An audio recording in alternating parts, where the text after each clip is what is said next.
लोग इस इंडस्ट्री में काम करते हैं उनके लिए, उनके मजीद उनके वेलफेयर के लिए, जैसे कि इंडस्ट्री के मालिकान खुद तो कुछ भी नहीं करते। आपने बताया कि जहां 500 लोग मुलाजिम हैं वहां 15 लोगों को उन्होंने परमानेंट शो किया है। परमानेंट मुलाजिम को शायद कुछ देते होंगे या पता नहीं उसको भी क्या देते हैं, लेकिन बाकी लोगों को एक बड़ी तादाद में तो कुछ भी नहीं दे रहे। तो हुकूमत क्या इस सिलसिले में कुछ कर सकती है? हुकूमत क्या है कि जी जो शख्स अपने आप को जहां जो जो पर भले डेली वेजेस पे भी जो काम करता हुआ मिलता है हमको, उसके लिए हम ये फैसिलिटी देते हैं, उसको ईओबीआई में रजिस्टर होने का ये अपॉर्चुनिटी देते हैं। कुछ कोई तरीका किया जा सकता है? गवर्नमेंट से कुछ उम्मीदें लगाई जा सकती हैं? नहीं जी, असल बात यह कि जो नीचे ब्यूरोक्रेसी बैठी हुई है वो कभी भी नहीं चाहती कि ये चीज़ हो, क्योंकि उनका अपने जो खाते हैं वो सारे खत्म हो जाएंगे। वो वहाँ जाते हैं, फैक्ट्रियों में जाते हैं, मिलों में जाते हैं, होटलों में जाते हैं, कि वहाँ जाके अपना पैसा ले लेते हैं, लिफाफा लेके आ जाते हैं। और कोई वहाँ पे ये सबसे बड़ा जो हमें नुकसान दे रही है, ब्यूरोक्रेसी दे रही है सबसे बड़ा नुकसान तो हमें। तो इस वजह से हुकूमत का जब तक कोई बंदा सही सामने नहीं आएगा, जो सही बात नहीं करेगा, इस मुल्क के लिए हमदर्दी नहीं करेगा, तो फिर तो सवाल ही पैदा नहीं होता। मैं कह रहा हूँ कि अगर आप होटल वर्कर को आप ले लें और ये सर्विस चार्ज का सिस्टम कर दें, तो मैं कहता हूँ जी पाकिस्तान का आधा बजट इसमें से निकल के आ जाएगा और लोग भी खुशहाल हो जाएंगे, मालिक भी खुश होंगे, मुलाजिम भी खुश होगा। मैं अभी जाता हूँ मलेशिया में जाता हूँ, तो वहाँ पे मैंने देखा स्टाफ कम था, तो मैंने उससे पूछा, नेशनल होटल है वहाँ कोलंबोर के अंदर, तो मैंने उसको पूछा यार स्टाफ कम है तुम्हारा, मैं तो पंगा लेता रहता हूँ। उसने बोला यार बात ये है, उसके मैनेजर से मैंने, उसने बोला बात ये कहते हैं जी किसी और बंदे को ना लाओ, क्योंकि अगर ये ज्यादा बंदे होंगे तो हमारा सर्विस चार्ज खत्म हो जाएगा, कम हो जाएगा। तो वो फिर बोला जी भाग भाग के सारे काम करते हैं कि ताकि हमारा कोई सर्विस चार्ज खत्म ना हो जाए, मतलब कम ना हो जाए, तो इस वजह से वो करते हैं। अगर लोगों को सर्विस चार्ज जो है ये देना शुरू कर दें पाकिस्तान के अंदर, हमारे जितने भी बड़े हैं बारजाबदार जाते हैं, जितने हमारे मेम्बरान असम्बली हैं या जो ब्यूरोक्रेसी है या हमारे वज़ीर आज़म साहब हैं, जब जाते हैं, जब अगर होटल में या किसी रेस्टोरेंट में जाते हैं, जब वो कहते हैं तो उस बिल के ऊपर लिखा होता है 20% सर्विस चार्ज या 15% सर्विस चार्ज, वो लिखा होता है, तो वो क्या तो ऑटोमेटिक वो शामिल हो जाता है उसके साथ, उसमें जो बिल बनते हैं उसमें शामिल हो जाता है। और फिर वो जब महीने के आखिर में उसका पूरा हिसाब करके वर्कर में जीएम से लेके सीपर तक को सबको बराबर तकसीम कर दिया जाता है। उसमें मालकान को भी कोई नुकसान नहीं, माल, और उसके अंदर जो है वर्कर भी खुश। और सबसे बड़ी बात यह कि हुकूमत इसके अंदर जो है उसको जब टैक्स मिलेगा, हुकूमत को जब टैक्स मिलेगा तो हुकूमत भी उस पर खुश कि जब पूरा ये चोरी का पैसा जा रहा है या आगे ये टैक्स चोरी कर रहे हैं, ये पूरे बिल नहीं बनाते हैं, शीटें 2 नंबर बनाते हैं, एक्साइज की शीटें 2 नंबर बनाते हैं, शो नहीं करते हैं पैसा, बेईमानी शो करते हैं। ये आप चीज अगर गवर्नमेंट इसके ऊपर बैठे हमारे साथ, हमारे पास गवर्नमेंट बैठे, इमरान भाई आप थोड़ा सा अगर इनके साथ बैठ के बात करें तो मैं इनको ऐसी ऐसी चीजें बताऊंगा कि लेकिन ये। लेकिन आप मुझे एक बात बताएं, आपने मुसलसल मुझसे 2 दफा आपने एक बात कही है कि हम गवर्नमेंट तक अप्रोच करें। आप भी गवर्नमेंट के लोगों से मिलते हैं, गवर्नमेंट के जी बहुत से लोग हैं जो अपने आप को मजदूर रहनुमा कहते हैं और मजदूरों से बड़ी मोहब्बत जताते हैं। एमपीएज हैं, एमएनएज हैं, मिनिस्टर्स हैं, और वो कहते हैं कि जी हम जो है उनके लिए कुछ करना चाहते हैं। हरचंद के हमें पता है कि इस वक्त जितने भी हमारे हाउसेज हैं, सूबाई असम्बलियाँ भी, कौमी असम्बली भी, सेनेट भी, इनमें वो लोग तो आपको मिल जाएंगे जिनकी ये मिल्कियत जो है उनमें होटल हों। और सारी जो बड़ी सियासी जमातें हैं उन सब के मालिकान की होटल इंडस्ट्री में कहीं ना कहीं आपको इन्वेस्टमेंट नजर आ जाएगी। बिल्कुल लेकिन बिल्कुल। लेकिन कोई भी ऐसा नहीं होगा जो मजदूर तबके से निकल कर गया हो। तो चलिए, जो शख्स जो है वो उस तबके का नहीं है लेकिन बड़ा हमसे बड़ा अच्छा अच्छा मिलता है, तो आपसे मुलाकातें होती हैं, मुख्तलिफ सेमिनार्स में होती हैं, कॉन्फ्रेंसेज में होती हैं, किसी तरह से होती है, आपने उनसे बात की है? वो क्या कहते हैं आपसे कि यार हम क्यों नहीं कर पाते हैं, या वो कहते ही नहीं कहते है, चुप हो जाते हैं? नहीं नहीं, वो एक ही बात करते हैं यार वहाँ पे हमारी तादाद कम होती है। तो अब देखिए ना कौन सा मजदूर लीडर आज दिन तक वहाँ पे असेंबली में पहुंचा या सेनेट में कोई पहुंचा, कोई बता दे। लेकिन सियासी सारे जमातों सरमा में तो है ना, वो अपनी सियासी जमातों में तो जोर लगा सकते हैं। सियासी जमातों की मेजॉरिटी तो निचले दर्जे से आती है, निचले तबके से आती है ना। वो क्यों नहीं अपने लीडर्स को पकड़ के कह सकते हैं भाई तुम कहाँ के लीडर हो हमारे, या ये उनके मुलाजिम है लीडर्स के, उनके पैसों पे चल रहे हैं, क्या मसला है?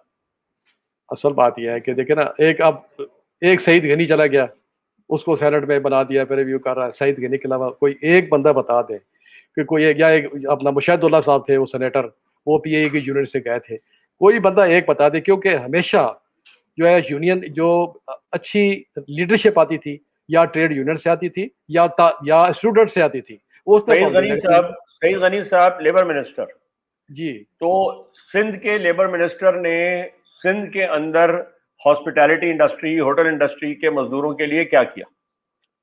मैं क्या तो आपने समझता कभी हूँ, उनसे पूछा? मैं मेरा तो दोस्त है लेकिन नहायत ही मादरत के साथ कुछ भी नहीं, क्योंकि उसके नीचे जो ब्यूरोक्रेसी बैठी हुई है उसको सत्य सब अच्छा है, सब अच्छा की दोस्त बात तो कर देते हैं। दोस्त तो हमारे भी हैं, और हम तो कहते हैं पूरा मुल्क हमारा दोस्त है। वो भी जो हमें अपना दुश्मन समझता है वो भी हमारे दोस्त, हम तो दोस्ती करेंगे, उनसे निभाएंगे। उन्होंने कितनी दोस्ती निभाई? इसलिए सर ये बात ये मुल्क जो है, ये मैं और आप ही तो इस मुल्क, हम लोग तो मुल्क है ना। तो मुल्क दोस्ती तो उस वक्त हुई ना जब यार हमसे हमसे भी दोस्ती करो ना। हमारी हमसे तो दुश्मनी करते हैं, हमारा तो नुकसान कर रहे होते हैं, पता नहीं किसका फायदा कर रहे होते हैं ये लोग। ये कैसे अच्छा। दोस्त है? अच्छा, कई दफा ये बात हुई है ना, मेरी ये मिनिमम वेजेस के ऊपर बात हुई है, तो इमरान हम्म, भाई मैं लोगों से ये बात करता हूँ कि आप मिनिमम वेजेस की बात ना करें, आप लिविंग वेजेस की बात करें। ये कि बात बहुत लिविंग की गई है पिछले दिनों, बिल्कुल। ये लिविंग वेजेस की बात करें कि एक मियाँ बीवी दो बच्चे, उसकी उसको करने के लिए, गुजारे के लिए क्या चाहिए? वो दो बता, चलो छोटी फैमिली करो, उसका माँ बाप को भी छोड़ दो, उसके लिए क्या चाहिए? मियाँ बीवी दो बच्चे। तो मैंने एक सर्वे बनाया था, हमने बना गया था, उसका बनता है 43,000 रुपया। उसको छोड़ के, स्कूल की फीसें छोड़ के, दवाइयाँ छोड़ के, शादी ब्याह छोड़ के 43,000 रुपया जो है फी फैमिली के लिए चाहिए, मैं लिविंग वेजेस। हम बात करते हर हैं महीने। जनाब हर महीने, और हम्म। हम बात करते हैं जनाब मिनिमम वेजेस की। मिनिमम वेजेस कहाँ मिल रहे हैं इसमें, पूरे पाकिस्तान में और वो कहाँ तो पे मिल मिल ही नहीं रहे हैं। दूसरे रहे हैं? पाकिस्तान में भी सिंध में 25 हैं, और पंजाब में 20 हैं, खैबर पख्तूनख्वा में 21 हैं। बलूचिस्तान ने फैसला ही नहीं किया, बलूचिस्तान ने कहा छोड़ो यार, जो जितना देते हैं खुश रहें। तो इमरान भाई ये है सूरत हाल उनकी। ठीक है ना? इमरान। अच्छा अच्छा अच्छा, अब सूरत हाल ये है कि आपने कहा कि जी उसमें आपने बच्चे दो रखे हैं, माँ बाप को नहीं गिना है, और आप कहते हैं कि चलो भाई एजुकेशन वगैरह भी छोड़ दो। जी वरना जी, तो अगर आप ये सब कुछ करें तो ये तो 60,000 रुपए महीना से कम नहीं मिलने चाहिए किसी को, बिल्कुल। उस हालत में जिस हालत में उसकी कोई स्किल नहीं है। आप लोग तो स्किल वाला काम करते हैं। तो अगर आप लोगों को उन्होंने उठाकर कहा जी अच्छा जी इनको 70-80 हजार रुपए महीना मिलने चाहिए, तो फिर वो जो एग्जेक्टिव्स बैठे हैं वो कितने लेंगे? फिर हमारी मईशत कहाँ जाएगी? हम लिविंग वेज पे अगर आते हैं, क्या हम अफोर्ड कर सकते हैं लिविंग वेज के कॉन्सेप्ट को? और अगर हम कर सकते हैं, इसलिए कि लोग माशाल्लाह करोड़ों रुपए महीना कमा रहे हैं, वो जरा कम कर लें, अपना अपनी आमदनी में से कुछ निकालें और गरीबों में बांटें, तो फर्क पड़ सकता है। लेकिन हुकूमत इसमें क्या कर सकती है? क्या हुकूमत जबरदस्ती लोगों से पैसा ले? क्या हुकूमत डायरेक्ट टैक्सेशन की तरफ जाए कि भाई ज्यादा अमीर आदमी से ज्यादा टैक्स लिया जाए? गरीब, वो तो ये कहती है यार ये जो चीज आप दूध का डब्बा खरीदेंगे सब टैक्स देंगे, गरीब अमीर छोड़ें। यही लेकिन होता है। सर इमरान भाई मुझे ये बताएं कि जो टैक्स वो लेते हैं क्या गवर्नमेंट तक पहुंच रहा है? वो गवर्नमेंट तक नहीं पहुंच रहा, वो सारी चीजें नहीं पहुंच रही है गवर्नमेंट तक। वो पीछे सारे क्या, वो नीचे सब खा जाते हैं उसको, ऊपर जाते जाते। वो एक मेरा बहुत अच्छा दोस्त है, तो उसने बोला कि पार्टी की बात की, मैं नाम नहीं लूंगा, कि हम समझते हैं कि हमारी पार्टी की जड़ें जो है अवाम तक है। तो कह रहा है हमारी करप्शन की जड़ें भी अवाम तक है। बोला 5 रुपए आते हैं, 3 रुपए ऊपर वाले खा जाते हैं, जो 2 रुपए बाकी बचते हैं हमारे कारकुन खा जाते हैं। तो एक मतलब जिम्मेदार आदमी ने ये बात की थी।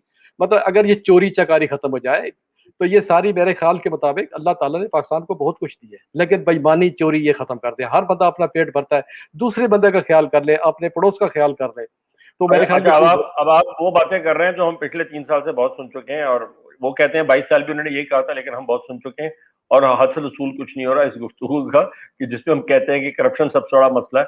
मेरे ख्याल में सोचना पड़ेगा हुकूमत को कि असल इश्यूज क्या हैं और किस तरीके से हैंडल हो सकते हैं।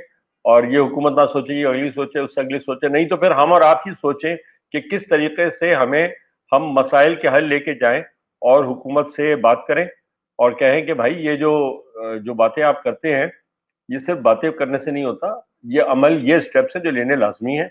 अभी उन्होंने नहीं किया है। अगले बजट की तैयारी में 2-3 महीने ही है।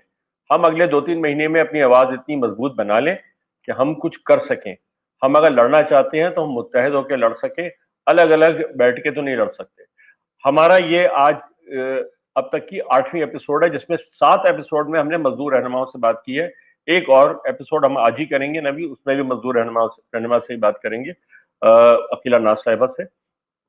फिर हम बैठ के देखेंगे कि जी ये सारी गुफ्तगू जो है, ये माहिरीन माशियात इस हवाले से क्या कहते हैं, किस तरीके से मुल्क का ऐसा बजट बन सके जो गरीब आदमी की बेहतरी में हो सके। इसलिए कि ये बजट जो आए हैं बैक टू बैक 2-3, ये तो बहुत ज्यादा गरीब आदमी को तकलीफ पहुंचाने वाले रहे हैं। तो पहले भी कोई बहुत अच्छे तो नहीं थे, लेकिन ये तो बहुत ज्यादा चुप थे। तो कोई ऐसी सूरत हाल हो जिसके नतीजे में हम कोई बेहतरी की तरफ जाने का सोच सकें। ये बात आगे पहुंचाने के लिए भी मिलकर लड़ना पड़ेगा।